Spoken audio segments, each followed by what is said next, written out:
Ils ont été traités de fous, parce qu'ils vivaient sous la terre. Mais quand la tempête a tout détruit, leur maison invisible est devenue le seul endroit où l'on survivait. Restez jusqu'au bout, vous ne verrez plus jamais la terre de la même façon. Le vent soufflait doucement à travers les arbres nus, caressant les pierres de la colline comme une voix ancienne. Au loin, on entendait les cloches du village, mais ici, tout semblait figé. Élise s'arrêta un instant, les mains pleines de farine, et regarda vers la petite fenêtre. 3 silhouettes se tenaient à la lisière de la forêt. Elles ne bougeaient pas, simplement debout, comme des statues, observant leur maison. Encore eux, pensa-t-elle. Les curieux. Les mêmes visages froids qui revenaient semaine après semaine pour murmurer et juger. Elle n'avait pas besoin de les voir de près pour savoir ce qu'ils pensaient. Regardez-les, ces gens étranges, vivant sous la terre comme des animaux. Même pas une vraie maison. Elle avait déjà entendu ces mots. Au marché, à la fontaine, chuchotés derrière des dos tournés. Toujours les mêmes moqueries. Toujours les mêmes sourires faux. Mais à l'intérieur de la maison, Élise se sentait bien. L'air y était frais mais paisible. Les murs, faits de terre et de pierre, respiraient le silence et la stabilité. Elle pétrissait son pain lentement, comme on caresse quelque chose de fragile. Elle savait qu'il l'observait aussi, lui, son compagnon. Aigle silencieux, l'homme au regard calme, était appuyé contre le chambranle de la porte arrondie.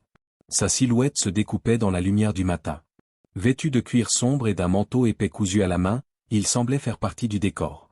Son visage, marqué par les années et les vents, gardait toujours cette expression tranquille, comme s'il écoutait des choses qu'elle ne pouvait pas entendre. « Ils sont là, encore » dit-elle sans lever les yeux. Il hocha lentement la tête, sans répondre tout de suite. Il observait les 3 personnes sur la colline, leurs manteaux battus par le vent, leurs regards pleins d'incompréhension. Puis il parla, d'une voix basse et grave. La terre leur fait peur. Ce qu'ils ne comprennent pas, ils le rejettent. Il se tourna vers elle, entra doucement, et referma la porte derrière lui. Le bois massif épousait parfaitement la pierre. Il n'y avait ni courant d'air, ni froid ici. La chaleur du feu qu'ils avaient allumé tôt le matin restait prisonnière entre les murs. Le foyer ronronnait doucement. L'odeur du pain, du bois et de la terre humide flottait dans l'air.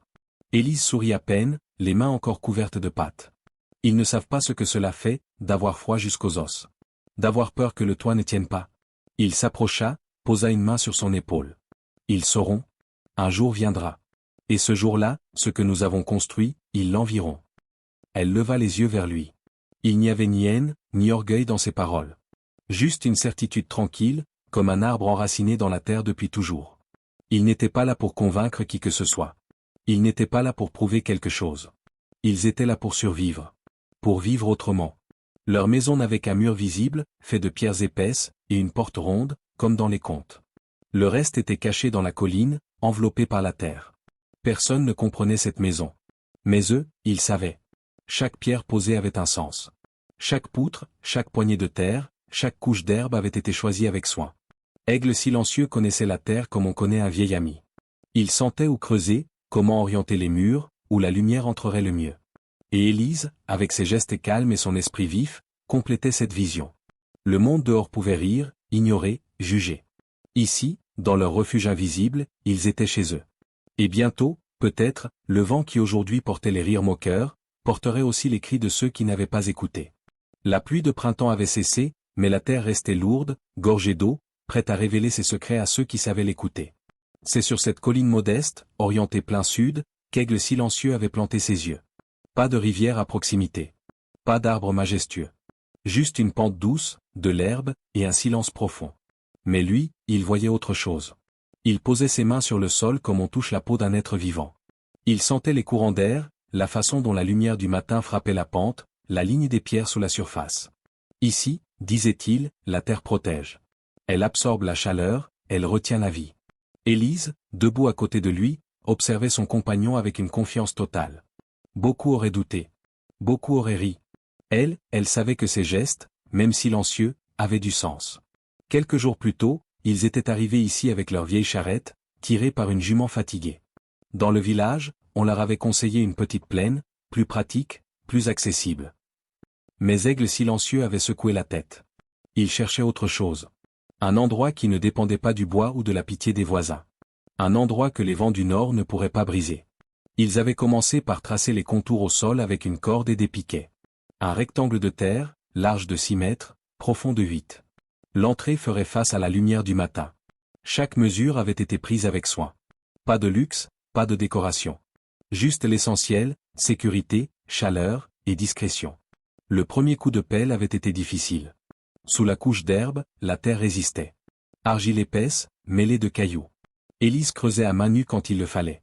Son dos lui faisait mal, ses bras tremblaient, mais elle continuait. Elle ne se plaignait jamais. Aigle silencieux avait construit une sorte de treuil avec des cordes et une poutre, pour extraire la terre plus vite. Chaque jour, il retirait des seaux entiers de boue, élargissant peu à peu l'espace. Les oiseaux les regardaient depuis les branches. Les villageois, eux, les évitaient. Une semaine plus tard, le trou prenait forme.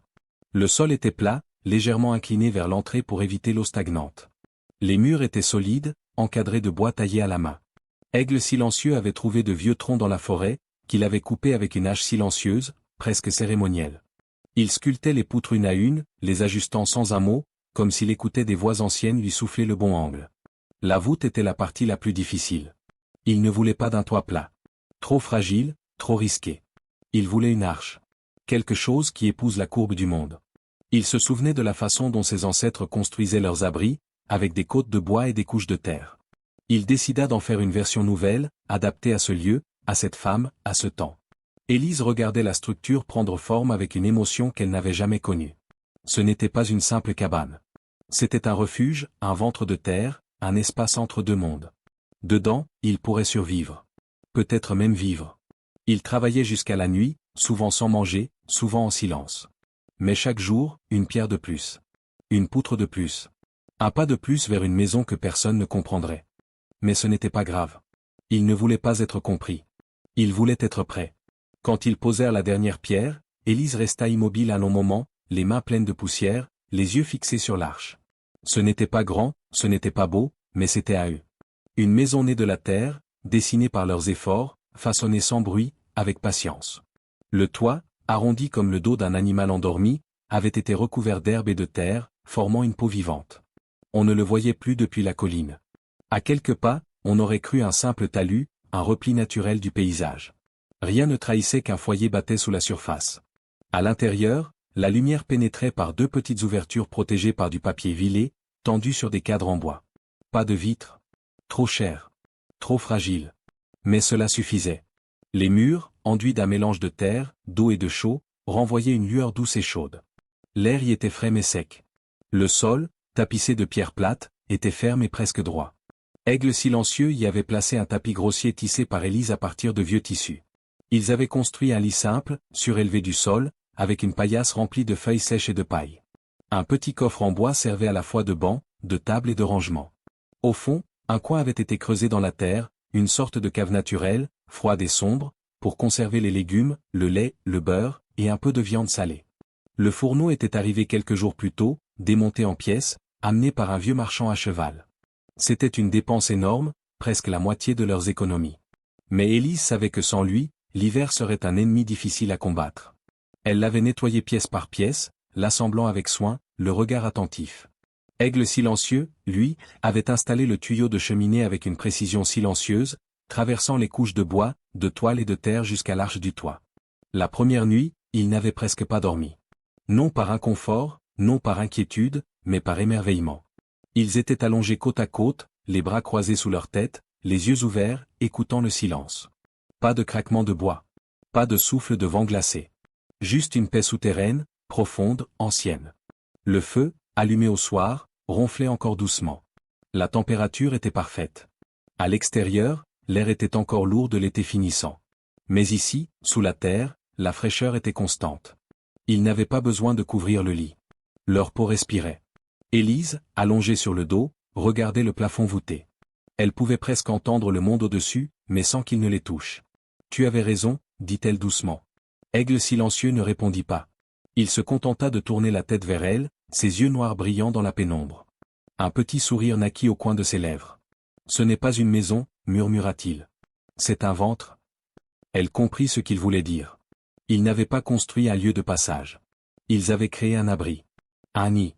Un sanctuaire contre le froid, contre les peurs, contre les autres. Un endroit pour vivre autrement. Le lendemain matin, quand elle sortit chercher de l'eau à la source, Élise s'arrêta un moment en haut de la colline. Elle se retourna. La maison avait disparu.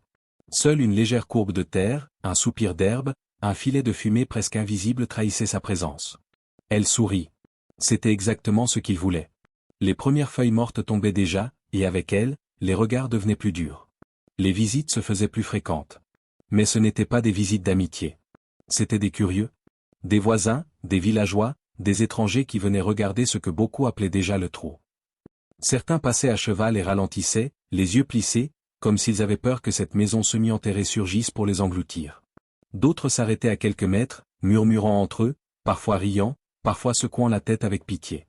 Élise, debout à l'entrée, gardait la tête haute. Mais au fond, elle sentait le poids de leur jugement.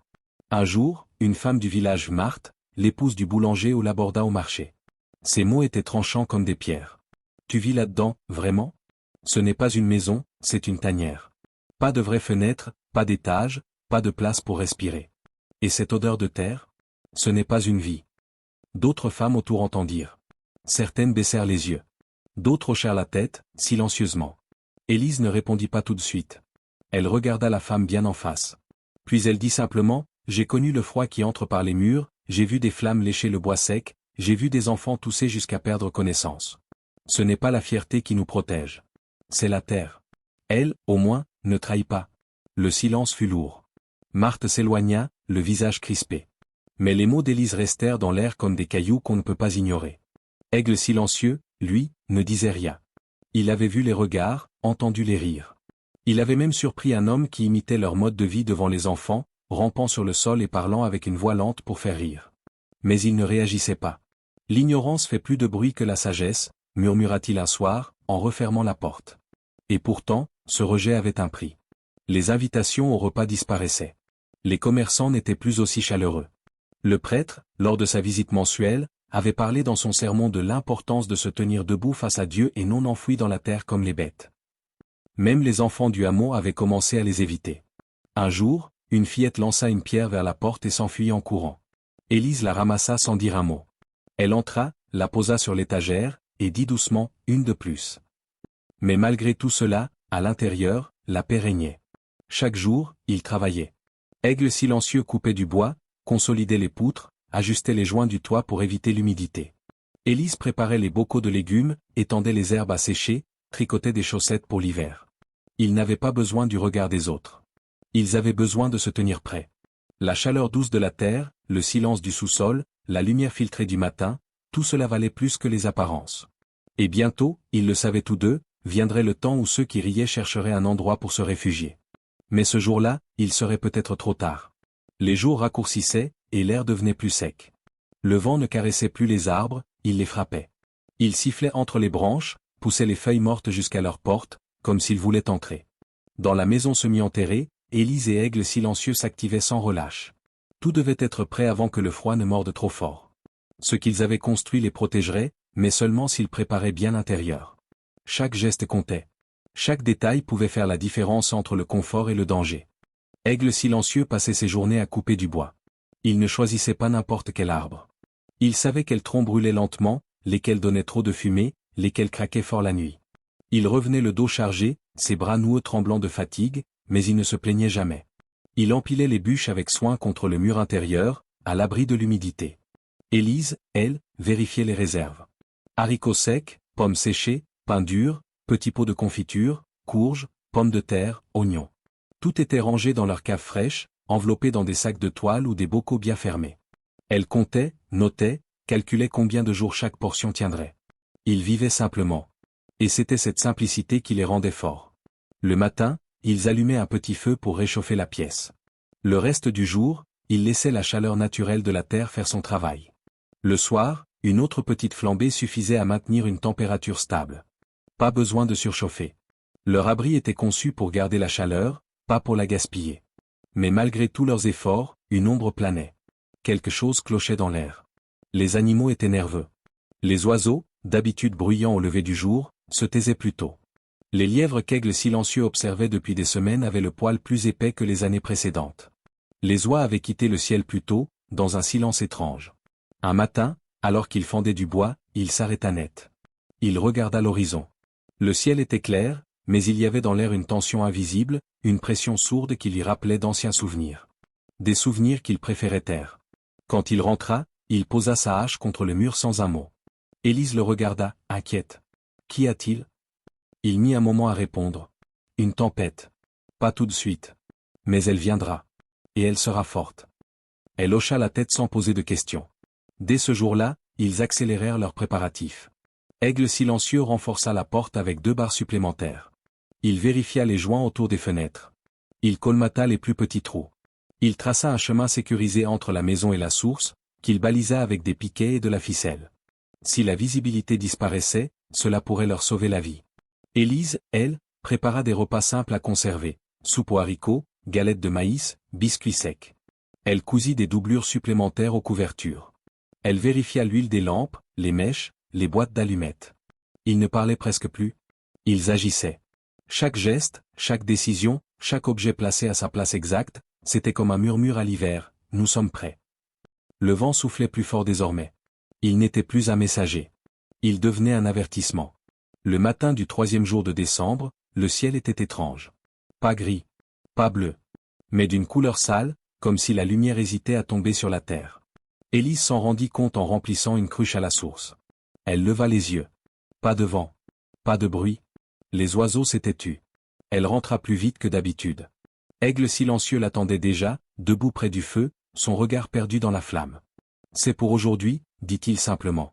Elle n'eut pas besoin de demander quoi. Ils avaient connu des vents forts, des jours glacés. Mais cette fois, ce n'était pas comme avant. L'air lui-même portait une tension. Quelque chose d'ancien. De dangereux. Ils passèrent la journée dans une activité fébrile. Aigle silencieux sortit les dernières bûches de l'abri extérieur et les empila le long du mur, à l'intérieur. Il ferma les volets de papier vilé, fixa une couverture devant chaque ouverture pour garder la chaleur. Élise fit entrer les poules dans une caisse de bois placée près de la porte. Elle les couvrit avec de la toile et du foin. Elle piaillait doucement, sans agitation, comme si elle savait aussi que l'heure venait. Elle prépara à manger, un grand pot de soupe aux haricots, du pain de maïs, des galettes sèches. De quoi tenir plusieurs jours, même sans feu. Elle vérifia les lampes à huile, aligna les boîtes d'allumettes, replia les couvertures et les empila à portée de main. Aigle silencieux sortit une dernière fois au crépuscule. Il fit le tour de la maison, observa le ciel, la forêt, le sol. Quand il revint, il était plus pâle que d'habitude. Le vent arrive. Il ferma la porte. Ce fut la dernière fois qu'ils l'ouvrirent avant longtemps. Cela commença doucement, comme un soupir long. Puis, d'un coup, la terre vibra. Le vent n'arrivait pas en bourrasque. Il ne frappait pas. Il hurlait. Il tournait autour de leur maison comme une bête furieuse qui cherchait une faille. Chaque interstice était testé, chaque coin fouillé. Mais la terre tenait bon. Le toit, invisible sous l'épaisse couche d'herbe et de terre, ne tremblait pas.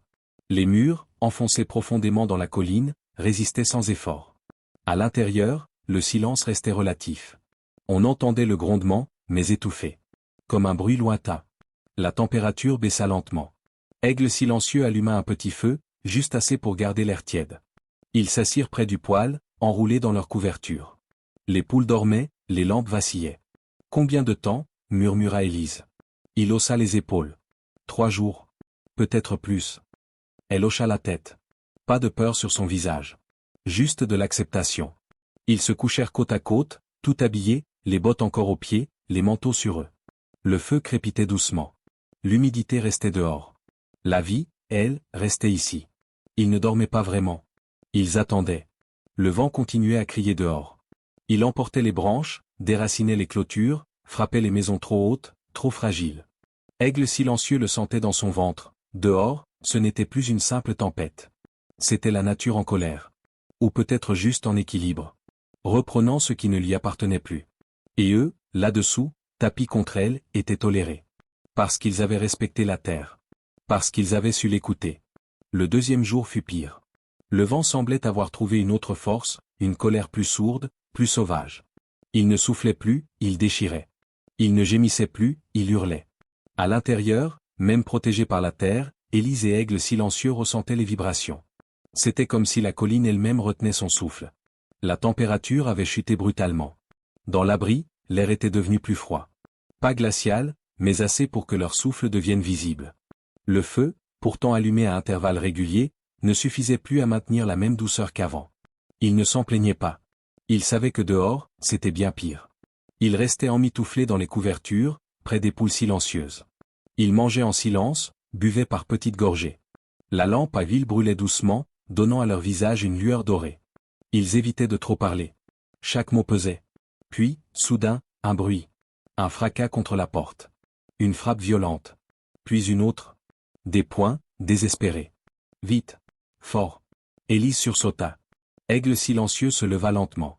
Il prit son couteau. Par précaution. Non pas par peur, mais parce qu'il savait qu'un être humain désespéré pouvait être imprévisible. Il s'approcha de la porte. Un instant d'hésitation. Puis il ouvrit. Le vent entra comme une bête, griffant l'intérieur d'un coup. 2 corps s'effondrèrent sur le sol. Ils ne disaient rien. Ils tremblaient, couverts de glace, de terre, de fatigue. Un homme et une femme. Leur visage était méconnaissable, gelé, presque bleu. Élise se précipita. Elle ferma la porte derrière eux, la refermant avec effort contre le poids du vent. Puis elle aida Aigle silencieux à tirer les 2 inconnus vers le coin du feu. Ils les déshabillèrent doucement, en silence. Ils enlevèrent les couches de tissu gelé, trempées, rigides. Ils enveloppèrent les corps dans des couvertures sèches, leur firent boire de l'eau tiède, puis un peu de soupe chaude, à petites cuillères. L'homme réussit à parler en premier, la voix cassée, presque un souffle. Notre maison, trop froid, plus de bois, plus de feu. La femme, les yeux fermés, murmura, on a vu, votre cheminée. Élise posa une main sur la sienne. Elle n'avait rien à dire. Pas de jugement. Pas de reproche. Ils avaient marché dans l'impossible. Rampé peut-être. 2 kilomètres au milieu du vent, de la glace, de la terre transformée en mur. Ils étaient en vie. C'était tout ce qui comptait. Aigle silencieux leur prépara un petit lit avec des couvertures supplémentaires. Il renforça le feu. Il ajouta un peu d'huile à la lampe. Puis il s'assit. Il regarda les flammes danser. Il ferma les yeux. Ils n'étaient plus 2. Ils étaient 4, maintenant. Et leur petite maison, invisible aux yeux des autres, devenait un refuge. Un dernier bastion contre une nature déchaînée. Élise s'assit à côté de lui. Personne ne parla. Mais chacun savait qu'ils venaient de franchir une ligne. Ce n'était plus seulement leur survie. C'était celle des autres. Le 3e jour, le vent ne faiblit pas. Il changea de ton. Moins furieux, mais plus constant, plus sournois. Un hurlement régulier, comme un chant lointain et cruel qui tournait autour de la colline sans jamais s'arrêter. À l'intérieur de la maison, l'air était plus lourd. Le feu, allumé matin et soir, ne suffisait plus à garder une chaleur agréable. La température avait glissé sous les 10 degrés. Il ajoutait des couches de vêtements. Il marchait un peu pour garder le sang en mouvement. Mais les corps fatiguaient. Les esprits aussi. Les 2 invités, Robert et Lin, reprenaient lentement des forces. Leurs visages restaient pâles, creusés, mais la couleur revenait doucement dans leurs mains. Leurs yeux, au début perdus, étaient à nouveau présents. Élise leur servait de petites portions, tièdes, faciles à digérer. L'un avait gardé le silence presque tout le temps, assise près des poules, les doigts enroulés autour d'une tasse vide. Robert, lui, avait remercié à voix basse, les yeux humides. Sans vous? Avait-il dit, sans terminer. Mais personne ne demandait de mots. Le feu parlait pour eux. Le calme, les gestes simples, les regards, c'était assez. Aigle silencieux sortait rarement de son silence habituel, mais dans ces moments, sa présence avait un poids plus fort. Il observait les murs, écoutait les vibrations, mesurait l'épaisseur de la terre entre eux et la tempête. Il posait la main contre la pierre, comme on écoute le cœur d'un géant endormi. La terre tient encore, disait-il parfois. Il n'avait pas besoin d'en dire plus. Élise continuait à lire à voix haute, un vieux livre à la couverture effacée. Des histoires d'un autre temps. Pas pour distraire. Pour tenir les esprits éveillés. Pour que la voix humaine continue d'exister dans le silence glacé. Parfois, Robert écoutait les yeux fermés. Parfois, l'un fermait les siens, non pour dormir, mais pour se reposer du poids du monde. La nourriture diminuait, mais il gérait. L'eau, stockée dans de vieux pots près du feu, restait liquide. Le fourneau était entretenu avec soin. Chaque bûche brûlée était une décision. Chaque flamme, un choix. Aigle silencieux gardait toujours une main près de la réserve. Il comptait les jours dans sa tête. Le soir, Élise s'approcha de lui. Tu penses qu'ils vont s'en sortir, dehors? Il resta longtemps sans répondre. Puis, d'une voix calme. Ceux qui n'ont pas préparé, souffrent. Elle comprit. Ils n'étaient pas les seuls dans cette tempête. Mais ils faisaient partie des rares qui avaient vu venir l'hiver non comme un ennemi à affronter, mais comme une réalité à respecter. Ils ne dominaient pas la nature. Ils se glissaient simplement dans ses creux, ses replis, là où elle tolérait encore la vie. Et c'était peut-être cela, la vraie sagesse. Le 4e jour, au lever du soleil, le vent cessa enfin. Pas lentement. Pas progressivement. Juste, le silence. Élise ouvrit les yeux. Ce silence-là n'était pas un repos. C'était un vide. Un monde arrêté. Elle se leva, frotta ses bras engourdis, et marcha lentement vers la porte. Aigle silencieux l'y attendait déjà, comme s'il n'avait pas dormi de la nuit. Il posa la main sur la poignée. Attacha son manteau. Baissa la tête. « Je vais voir. » Élise voulut l'arrêter. Mais elle comprit. Il devait savoir. Il poussa la porte avec précaution. Un souffle d'air glacé entra, mais sans violence. La lumière du matin était pâle, presque aveuglante. Aigle silencieux resta un instant figé dans l'embrasure. Puis il sortit. Dehors, le monde avait changé. La colline avait disparu sous des vagues de blanc figé. Les piquets, les clôtures, les chemins, tout avait été avalé. Les formes n'étaient plus que des courbes étranges sculptées par le vent. Il marcha lentement, les jambes enfoncées jusqu'aux genoux, parfois plus. Chaque pas était un effort. Au loin, aucune fumée. Pas une. Il savait ce que cela signifiait. Il se dirigea d'abord vers la maison des Hutchinson, les plus proches. Une grande bâtisse de bois construite sur une hauteur. Le toit n'existait plus. La cheminée s'était effondrée. Des débris, du noir, du silence. Personne. Plus loin, il vit la maison des Anderson. La porte était entr'ouverte. La neige était entrée jusque dans la cuisine. Il poussa doucement l'entrée. 2 corps, figés dans leur lit. Le feu, depuis longtemps éteint. Le bois, épuisé. Il ressortit, les yeux vides. 1, 2, 3 maisons encore. Toujours la même scène. Silence. Corps. Échec. Le retour jusqu'à leur maison fut lent, pesant. Le vent n'était plus là, mais le froid, lui, était resté. Aigle silencieux rouvrit la porte. Referma derrière lui. Élise l'attendait, droite, les bras croisés. Il ne parla pas tout de suite. Puis, ils ne sont plus. Elle ne posa aucune question. Elle s'assit. Robert et l'un comprirent aussi, sans qu'il soit besoin de mots. Le regard de Robert se voila. Il ferma les yeux, longtemps. L'un se tourna vers le mur, les épaules tremblantes. Aigle silencieux s'assit, le dos contre la pierre. Il parlait lentement, d'une voix basse. Trop de maisons ont été faites pour être belles, pas pour survivre. Trop hautes. Trop ouvertes. Trop fragiles. Et nous, on nous a appelés fous. Élise murmura, on nous appellera peut-être autre chose, maintenant. Mais dans son cœur, il n'y avait aucune joie. Pas de triomphe. Seulement du chagrin. Le feu crépitait encore doucement. La vie continuait, entre ces murs invisibles. Mais dehors, le monde portait désormais les cicatrices de son orgueil. Et eux, cachés sous la terre, étaient les témoins silencieux de ce que signifie écouter, ou ignorer. Les jours passèrent. Le ciel reprit sa clarté. Le vent s'était calmé pour de bon. Et pourtant, quelque chose dans l'air avait changé. Une lenteur, un silence nouveau, comme si la terre elle-même portait le deuil de ceux qu'elle n'avait pas pu protéger. Aigle silencieux sortait chaque matin. Il marchait lentement dans la neige durcie, passait devant les maisons vides, les cheminées brisées, les portes battantes. Il ne cherchait rien de précis. Il regardait. Il enregistrait. Il se souvenait. Élise, elle, restait souvent à l'intérieur. Elle écrivait, dans un petit cahier de cuir, chaque détail de ses jours passés. Les bruits, les visages, les peurs, les silences. Elle disait que la mémoire était fragile, et que les gens oubliaient trop vite. Robert et l'un étaient restés. Leurs mains guérissaient, leurs regards aussi. Ils aidaient, chaque jour, à réparer, à trier, à reconstruire ce qu'ils pouvaient. Mais ce n'étaient plus les mêmes personnes qu'avant la tempête. Ils étaient devenus plus calmes, plus profonds. Comme s'ils avaient compris, à travers le froid, quelque chose de plus grand qu'eux. Un matin, un cavalier apparut sur la crête. C'était le vieux Louis, l'homme du registre des terres. Celui qui avait ri le jour où Aigle silencieux avait parlé de creuser une maison dans la colline. Il descendit de cheval, lentement. Son manteau était déchiré. Ses joues portaient des marques sombres. Son regard était celui d'un homme qui avait vu la mort de près. Il se tint devant la porte. Il enleva son chapeau. « J'ai eu tort, dit-il. » Il ne demanda pas à entrer. Il ne chercha pas d'excuses. Aigle silencieux hocha la tête. Pas en colère. Pas fier. Juste, humain. Louis continua. « Je veux apprendre. Pas pour moi.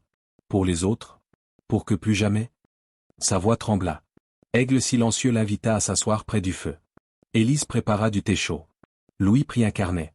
Il posa des questions. Sur l'orientation de la maison. L'épaisseur des murs. L'arc du toit. La réserve d'eau. Le choix du bois. Et Aigle silencieux répondit. Calme. Patient. Comme s'il parlait aux arbres. Les semaines suivantes, d'autres vinrent. Des hommes. Des femmes. Des familles. Certains avaient tout perdu. D'autres voulaient simplement comprendre. On ne les appelait plus fous. On les appelait ceux qui ont survécu. Aigle silencieux montra les gestes. Élise expliqua les choix. Robert aida à tracer les plans. L'un dessina des cartes. Au printemps, 4 nouvelles familles commencèrent à creuser leurs maisons dans les pentes voisines. Pas aussi profondes, pas aussi bien pensées. Mais c'était un début. Et le monde changeait. Un matin d'avril, Élise monta au sommet de la colline. Elle regarda l'étendue blanche fondre peu à peu, dévoilant l'herbe timide, les pierres grises, la terre humide. Elle se retourna. Derrière elle, leur maison était invisible. Juste une courbe douce dans le paysage, une ombre verte, une cheminée discrète. Un refuge. Un symbole. Elle sourit. Aigle silencieux la rejoignit, silencieux comme toujours. Elle lui prit la main. « Tu crois qu'on a changé quelque chose ?» Il regarda loin, vers les plaines, vers les hommes qui creusaient à leur tour. « Non. La tempête l'a fait. Nous, on a juste montré qu'on pouvait écouter. » Et la terre, sous leurs pieds, vibrait encore doucement. Le printemps fit fondre les dernières traces de silence gelé. Là où l'hiver avait tout effacé, la vie revenait doucement, goutte après goutte, herbe après herbe. L'eau ruisselait le long des pentes. Le ciel s'éclaircissait. Les mains reprenaient leur force. Et avec les premiers jours d'août, vinrent les premiers visiteurs. Ils arrivaient seuls, ou par deux, parfois avec des enfants, tenant des carnets, des planches, ou simplement leur fatigue dans les bras. Ce n'étaient pas des curieux. C'étaient des survivants. Des veuves. Des anciens. Des familles à reconstruire. Ils ne venaient pas juger. Ils venaient apprendre. La maison d'Élise et d'Aigle silencieux devint un lieu de passage. Un point d'ancrage. Un modèle. On s'y asseyait pour observer. On y posait des questions, d'abord à voix basse, puis avec urgence. Combien de mètres d'épaisseur, la terre sur le toit? Quelle orientation pour garder la chaleur? Comment sceller les murs? Aigle silencieux répondait avec patience. Il ne parlait pas comme un professeur. Il montrait. Il traçait sur le sol. Il dessinait dans la cendre du foyer. Il marchait avec les hommes sur les pentes voisines, posait sa main sur la terre, fermait les yeux. Ici, oui. Là, non. Élise, elle, notait chaque plan dans un petit cahier, qu'elle ouvrait sans hésiter à ceux qui venaient.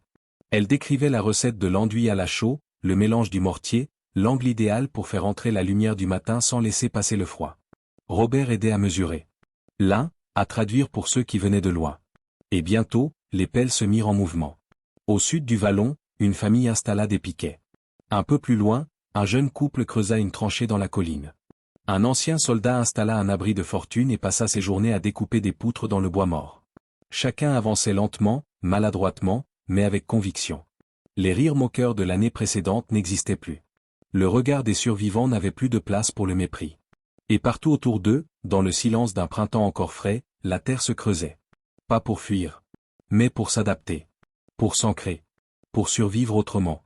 Le soir, Aigle silencieux observait les silhouettes sur les pentes, les lanternes qui clignotaient comme des étoiles humaines dans la brume du soir. Il dit à Élise. Ce ne sont pas des maisons qu'ils construisent. Ce sont des réponses. Elle hocha la tête. Elle savait qu'ils n'avaient jamais voulu être des modèles. Qu'ils n'avaient pas prévu d'enseigner. Mais parfois, vivre selon ce que l'on croit juste, devient une leçon pour ceux qui n'ont plus rien. Et la terre, autour d'eux, vibrait à nouveau. Pas sous les assauts du vent. Mais sous le poids des mains qui la respectaient enfin. L'été était revenu. Les fleurs sauvages poussaient là où le vent avait tout balayé. Les bruits de haches, de scies, de marteaux résonnaient sur les pentes, mêlés aux voix calmes de ceux qui construisaient désormais autrement. Et pourtant, la maison d'Élise et d'Aigle silencieux restait invisible. Depuis le haut de la colline, on ne voyait rien. Rien, sauf une petite cheminée discrète, un pan de murs de pierre à peine visible, et cette herbe qui ondulait doucement au rythme du vent. C'était exactement ce qu'ils avaient voulu. Un abri, pas une vitrine. Un refuge, pas une leçon. Pourtant, sans le vouloir, ils avaient éveillé une autre façon de penser. Dans le village, les enfants parlaient de maisons de collines avec étonnement. Des femmes autrefois méfiantes venaient demander conseil pour sécher des herbes, conserver des légumes, faire durer les réserves. Et Louis, l'homme du registre, revint un jour avec un plan dessiné à la main, qu'il montra avec une fierté silencieuse. J'ai creusé. Moi aussi, maintenant, je dors dans la terre. Et j'y dors bien. Il sourit. Pas pour impressionner. Mais pour dire, j'ai compris. Robert et l'un décidèrent de rester dans la région.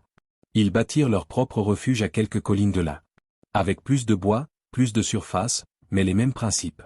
L'un traça les contours du toit comme Élise l'y avait montré. Robert choisit les pierres avec soin, les mains tremblantes mais précises. Un soir, alors que le ciel rougissait, Élise s'assit au bord de la colline. Aigle silencieux était à ses côtés, silencieux comme toujours. Devant eux, les petites maisons nouvelles se fondaient dans le paysage. Elles n'étaient pas parfaites. Certaines étaient trop exposées. D'autres trop profondes. Mais elles existaient. Et elles racontaient quelque chose de nouveau. « Tu crois qu'ils n'oublieront pas ?» demanda Élise. Aigle silencieux ne répondit pas tout de suite. Puis il murmura, « La terre enseigne. Mais seulement à ceux qui écoutent. » Le vent souleva doucement une mèche de ses cheveux. Le soleil disparaissait derrière les collines. Les poules rentraient seules, comme chaque soir, vers leur coin près de la porte. Élise regarda la maison qu'ils avaient construite de leurs mains. Elle n'avait pas changé. Toujours aussi simple. Toujours aussi humble. Mais autour, tout avait changé. Ce n'était pas une victoire. C'était une trace. Une preuve que survivre ne suffit pas, qu'il faut aussi transmettre. Et la terre, qui les avait protégés, les avait nourris, les avait gardés au chaud dans ses bras, resterait là, même après eux. Elle se souviendrait. Elle murmurerait au suivant. Et peut-être, un jour, quelqu'un marchant sur cette colline sentira sous ses pieds une étrange douceur, une chaleur invisible. Et sans le savoir, il marchera sur une mémoire. Celle d'un peuple qui a appris à s'incliner devant la terre, au lieu de vouloir la dominer. Si cette histoire vous a touché, abonnez-vous, laissez un like, et dites-nous en commentaire ce que vous en pensez. Chaque mot compte. Chaque voix est entendue.